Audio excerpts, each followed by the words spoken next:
Okay, good morning, everybody. This is TX21 Indivisible, and we're here with our Wednesday virtual Chip Roy meeting.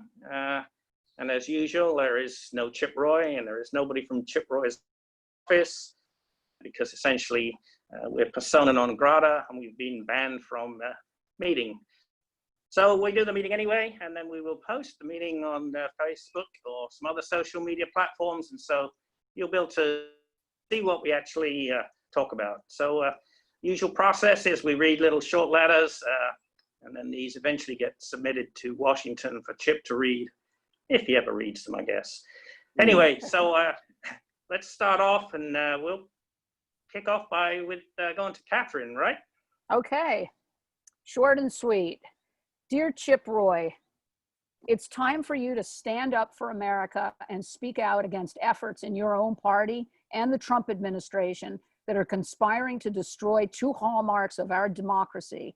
I'm talking about the ongoing systematic and corrupt attempts to dismantle the United States Postal Service and the 2020 decennial census that are threatening to discredit the 2020 general election and our representation in Congress for years to come. So stop tweeting your George Soros and Black Lives Matter and COVID-19 dog whistles and start doing your job representing the needs and interests of your constituents in our country. Country and constituents over party and politics, Congressman. Your constituent, Catherine Wall. Yeah, you're here. You're here, powerful. Yeah, well said, Catherine. I was hoping somebody would talk about the post office and the census. Hey, any volunteer for going next? Why don't you go, Steve? Okay, I have two letters. One of them is short, one of them is sort of average. I go with the longer one, I guess, first. Reprehensible Roy, I have a series of questions for you. Number one, why did you reflexively jump into the racist conclusion that COVID-19 entered Texas from Mexico? Couldn't it just as easily have been the other way around? Or more likely that it entered both Mexico and the United States independently? Or was this a case of ethnic baiting just too good to pass up? Number two, why do you refer to the coronavirus as the Wuhan virus? Why, in attacking real and or perceived Chinese government practices, do you not mind stigmatizing Asian Americans in the process? Number three, in your interview with Steve Deese, why did you make passing praise of John Lewis? After having already sent out so many racist dog whistles to your supporters, was it to assuage the more polite members of your base who at least need a fig leaf that you're not a racist? Four, why do you falsely accuse progressives of wanting to rewrite history? You know as well as I do that after the Civil War, white Southern racists rewrote history in an attempt to make it appear that they didn't go to war to preserve slavery, but to protect states' rights. That idea is patently false, as the 1861 Texas Ordinance of Secession makes abundantly clear. So progressives rewriting history? Please, I'd say it's more like progressives correcting history. Number five, you often denigrate progressives for wanting to, quote unquote, cancel culture. So I'm curious, what culture are you talking about? Is it the culture of the Confederacy? Is it the culture of Jim Crow? Is it the culture of dog whistle racism? Is it the culture of voter suppression aimed at people of color? Is it the culture of racial injustice? Enlighten us, Representative Roy. And please, no hemming and hawing, no speaking in codes, and no switching topics. Level with us. Do you think you can do that, Chip? Yeah, I thought not. What a lousy excuse for representation. Representative Roy, so many questions and no answers, but our answer to you will be our votes for Wendy Davis in October and on November 3rd. Pack your bags and don't let the door hit you on the way out. Good riddance in advance. Stephen Shackelford. Okay. Nice one, Steve. Good. Do you want to move Shirley now or something? What? Shirley? Yeah. You want to go next, Shirley? Oh, okay. To Chip Roy. I read the article you mentioned in your tweet about the executive orders issued last week by Trump. In Andrew McCarthy's article, Political Not Law, Trump's usurpation of Congress's power to legislate unemployment funding. He writes about a lot about definitions in the federal law of words like major disaster and emergency, which is very useful. But wait, oh, I was stunned that you seem to agree with his statements about what a president can do. He wrote, in our constitutional system, based on separation of powers, it is for Congress to legislate such relief, not for the president to decree it.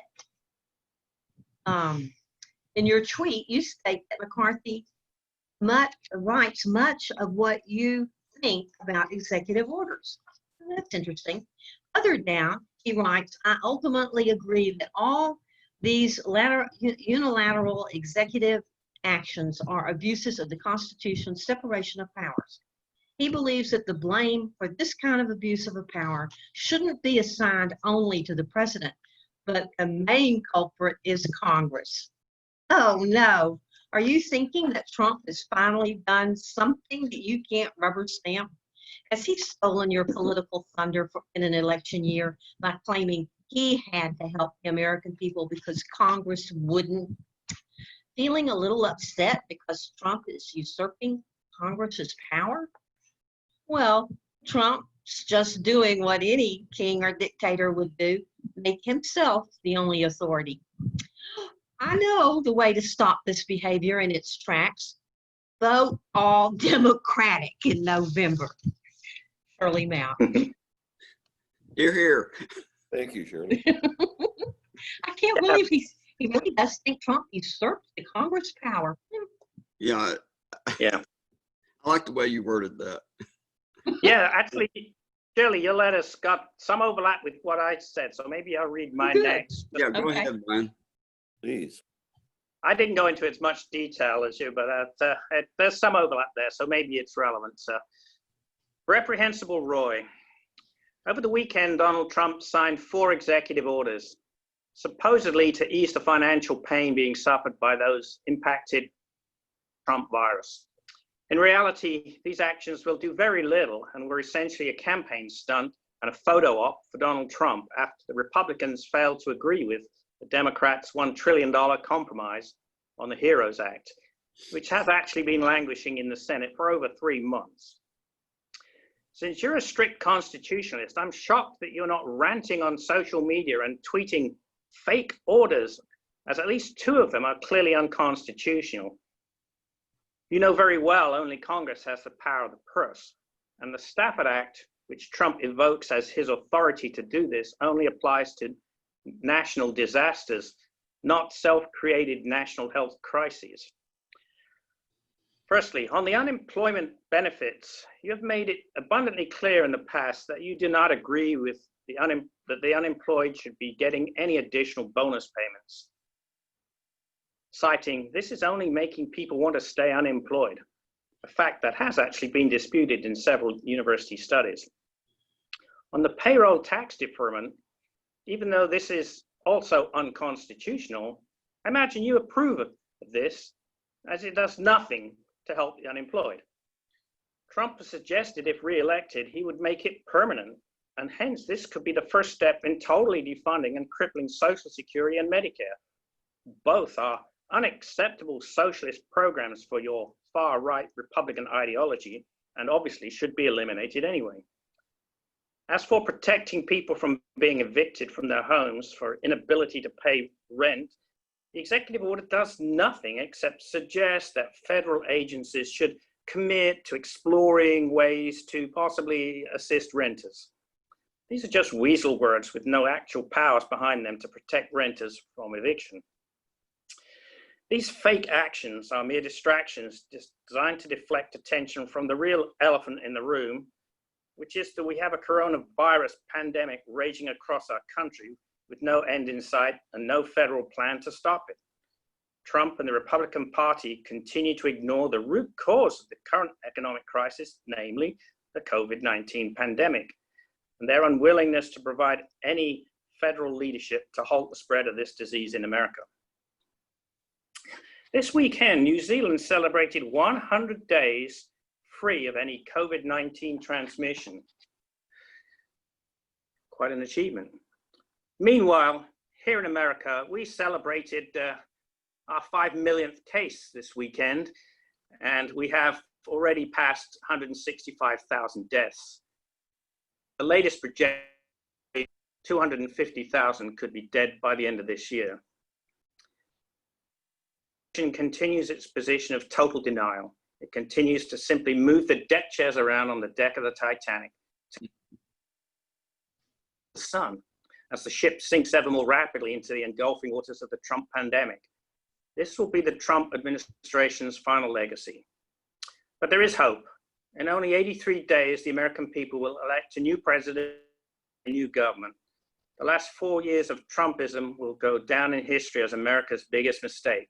And you, Mr. Roy, as an enabler in this failed experiment, will go down with it also.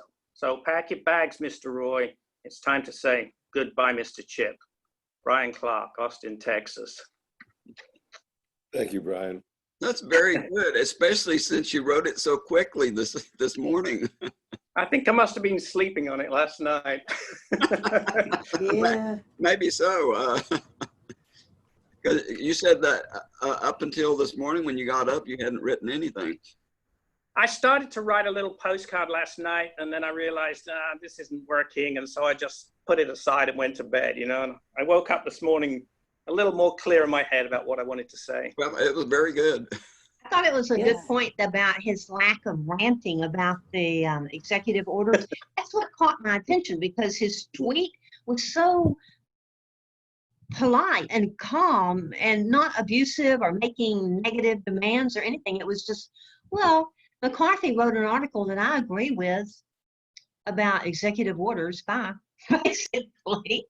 I thought, what? Yeah, but he's Well, Yeah. it was, not willing to make a big stink about it. He just wants it. No. well, he just also doesn't want to make a big stink about the fact that even though that this executive order, not only is it an abuse of power, but it's also designed to not work. The whole point is not to really provide relief. It's to provide a show. Yeah. Yes, That's right. It looked like Trump was going to give people all this money, but Congress was in the way. Right. Well, and remember a few months ago when he wrote that letter to Kinder Morgan. Kinder Morgan, it was like, oh, well, if you please, blah, blah, blah. And that was only Right. because his constituents started, you know, complaining Uh-huh. about it. And if you go out to the Hill Country, you'll see signs about that. And as far as I know, he's still in with Kinder Morgan. And Oh, I'm sure he is. Oh, yeah. Did you guys see the letter from Susan Shorn this morning that she won't be able to make it, but that Paul Simon and Willie Nelson opposed the, what's the name of that, the Permian?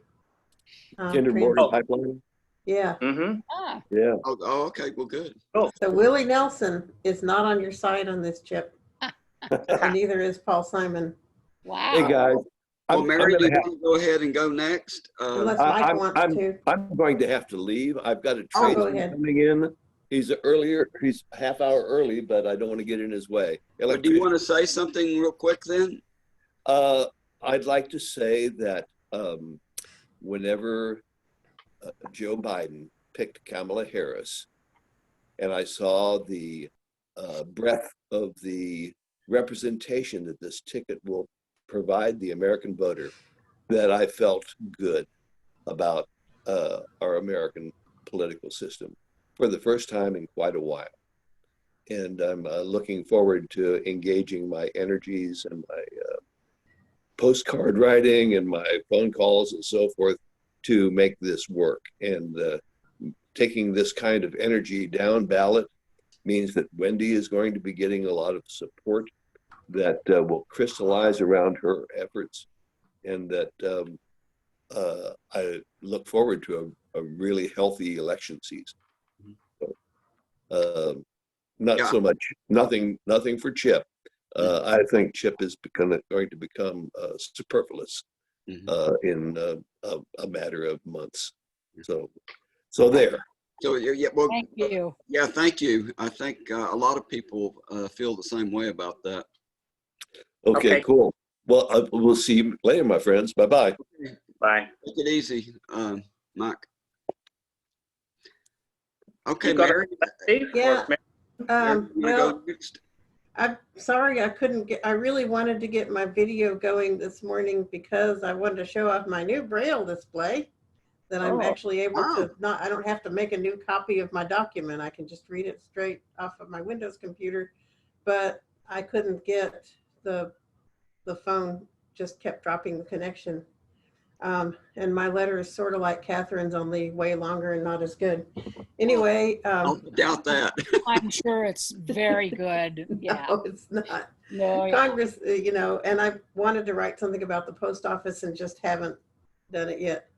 Anyway, Congressman Roy, you have been making public appearances on conservative media outlets ranging from Fox News to the Steve Deese show, in which you make inflammatory comments that endanger your own voter base. For just one example, you claimed on August 3rd that the Democrats were destroying American cities with a gigantic hoax in order to magically claim victory over the virus in November. It's just so stupid that it doesn't warrant much comment, but I'm going to comment anyway. You are intelligent enough to know that the pandemic very much exists in the real world, and that our failure as a nation to cope with it, as other nations have done, has cost us tens of thousands of American lives. But you also know that you can dupe your own supporters into believing, to their own cost, that the virus is not real. You are doing this to hide the strategies of your own party, creating chaos while allowing your cohorts to rob the House. We have recently learned through intrepid reporting that the Trump strategy for dealing with the pandemic was to merely allow the virus to afflict blue-leaning states, and to then blame the governors in those states for the death and the ruined economy. Until now, the majority of the victims of this plague have been dark-skinned people who live in blue-leaning cities and tend to vote Democratic. And thus, apparently, these people are none of your concern, despite your claims to be pro-life. But plagues never stay in their place among the poor. As they move through the ranks of the unwanted and unprotected, you know, the essential workers, the elderly, the disabled, the imprisoned, they eventually seep up into the hiding places of the privileged as well. Simply put, the virus does not ultimately care what your skin color is, who you voted for, or how much money you have. Eventually, you will need something from or contact someone in the undesirable ranks, such as maybe food or healthcare. You don't probably grow all of your own food or provide your own healthcare. Needless to say, your behavior is unbecoming to the high office you currently occupy as a member of the House of Representatives of the United States. Come to think of it, your behavior is unbecoming to an adult human being. Just stop playing political games with people's lives. Your disgusted, angry constituent, Mary Ward. Mary, that was excellent. Excellent, excellent. Oh, I'm so mad. It just makes me so Oh. mad when he does this. Yeah.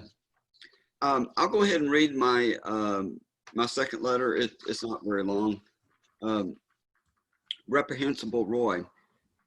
2 weeks ago, you disparaged House GOP Freedom Caucus Chair Liz Cheney over her support for Dr. Anthony Fauci and science-based COVID-19 recommendations, arguing instead for equal consideration of what most would consider fringe science.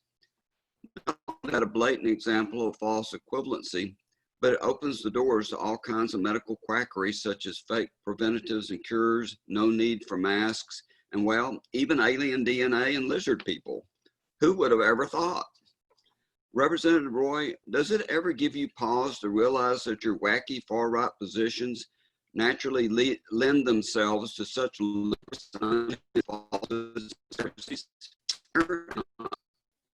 now more than ever, we want to hear science, not only for our health, but for fighting global warming and for bolstering our competitive position in the world economy. Sadly, you will always be an impediment to that. First-rate science demands that you be defeated by Wendy Davis on November 3rd. Stephen Shackelford. Right. Very Short good. and sweet. Did anybody else have a second letter? No?